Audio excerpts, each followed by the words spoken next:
Ate Rose, curious ka sa lasa, di ba? Apo, sir. Tikman mo na. Ate Rose, nakatulog ako, nakakaloka. Hindi ko alam kung anong kakainin ko. Parang medyo busog ako. Parang gusto ko lang ng light na kainin. Anong kakainin natin? Kumain ka na ba, Ate Rose? Kumain na po ako, sir. Anong kinain mo? Ko galing siya. Kanin po, tsaka yung nilagang... Nilagang baboy? Opo. Hala, anong kakainin ko? Parang, di ko lang parang nagugutom ako na hindi. Ay, Ate Rose, ang dami nating pomelo. Hala, galing ito kay R.A. Trinidad. Nabibili po ito sa SM. As in, sobrang sarap nito at napakatamis. Dahil dyan, parang gusto kong gumawa, Ate Rose, ng pomelo salad. Marunong ka nun? Hindi po ako marunong, sir. Ay, hindi ba? O, sige, check tayo ng recipe. Sige. Parang gusto ko lang ng light pomelo salad. Kaya lang, nag-check ako ng ref natin, Ate Rose, wala na tayong carrots. Wala na po. So, dahil dyan, gagawa tayo ng pomelo salad kung ano lang meron tayo. Ate Rose, namimiss mo si Lindy? Opo, sir. Lapit na siyang umuwi. No? Lapit na po. Konting araw na lang, uuwi na siya. Tapos ikaw naman na sunod na magbabakasyon. Excited na nga po ako, sir. Excited ka na rin? Opo. Nakakamiss na si Lindy. Tagal na niyang wala, no? Isang buwan po, sir. Isang buwan na. Mag-iisang buwan na, no? Opo. Ang bilis ng panahon. So, habang gumagawa si Ate Rose, habang nagbabalat si Ate Rose ng mga pomelo, mag-slice na ako ng mga gagamitin ko. Kaya lang, hindi kami kompleto sa ingredients. Kung ano lang merong salat namin, yun ang kinuha ko. Dapat kasi masarap kasi may carrots. Kasi wala kaming carrots, Ate Rose. Naubos na po. Naubos na. Kasi pag nag-stock kami ng maraming carrots, laging sisira ang Ate Rose. So ito na nga mga Habibis, nakapagbalat na kami natin ng 2 perasong pomelo. Yung pomelo namin, ito guys, R.A. Trinidad, sobrang sarap nito at napaka-tamis. Walang eme yan, as in. Gagamitin ko lang dahil wala ako ang ingredients ko. Gagamit lang ako ng dahon ng sibuyas, carrots, at saka isang pirasong sili lang para hindi sobrang anghang. Naghugas na ako ng kamay. So, ito yung ating pomelo. Lalagyan lang natin itong mga sibuyas. Yan, sa ibabaw. So, yan siya. At, combine lang natin itong dahon ng sibuyas. Mas masarap siya kung merong carrots. Kaya lang wala kaming carrots. Mas masarap siya kung meron. Yan. Ganyan lang kasimple. O, yan. Lagyan mo na sa ibabaw.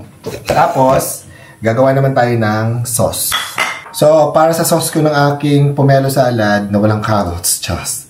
Gagamit ako ng 3 ingredients lang. Mayroon akong brown sugar, patis, at saka ang aming paboritong select sukang puti naman ang gagamitin ko this time.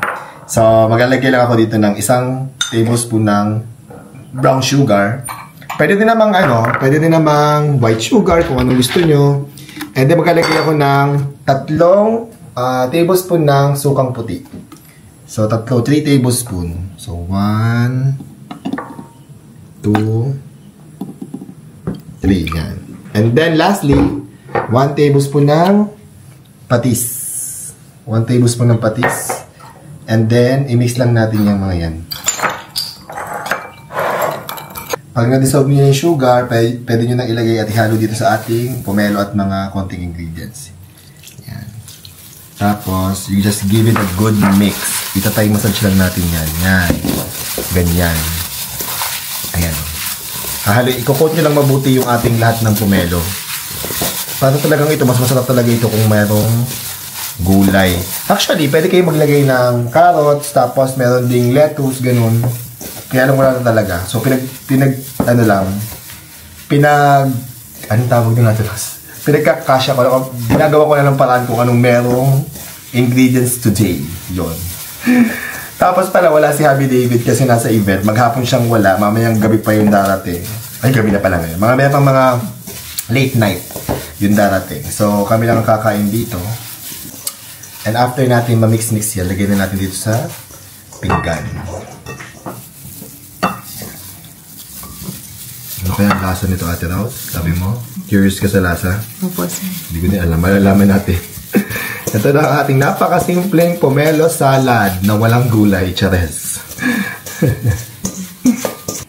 Ate Rose, curious ka sa lasa, di ba? Opo, sir. Tikman mo na. Ngayon pa lang po ako. Lagyan mo na sa bago para may konting sabaw sa ilalim eh. So, ayan. Ngayon ko na nakatikim ng ganyan. Ako din naman, first time kong gumawa. Okay. Yan.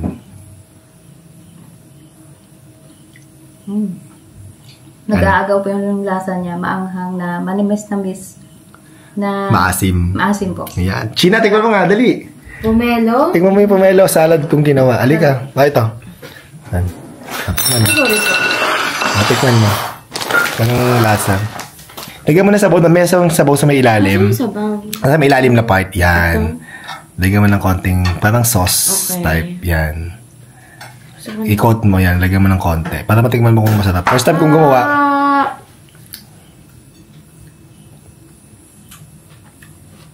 Harap. Ahang. Maanghang. Nalagyan ko na isang sili lang. Nilagyan ko. Gusto mo maanghang, di ba? Chop. Sige nga, tikman ko. Chop.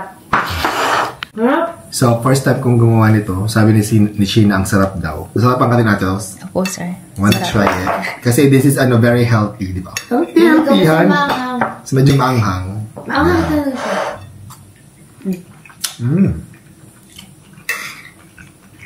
Harap. I love it. Maanghang. Ang sarap, no? Pomelo na maanghang, masarap. Nagulat ako, nagka-complement yung tamis, matamis yung pomelo. Tapos, Tsaka yung anghang. masarap ang sabaw. Masarap, no? I like it. Sarap. Okay. Achieve. Kainin natin ngayon.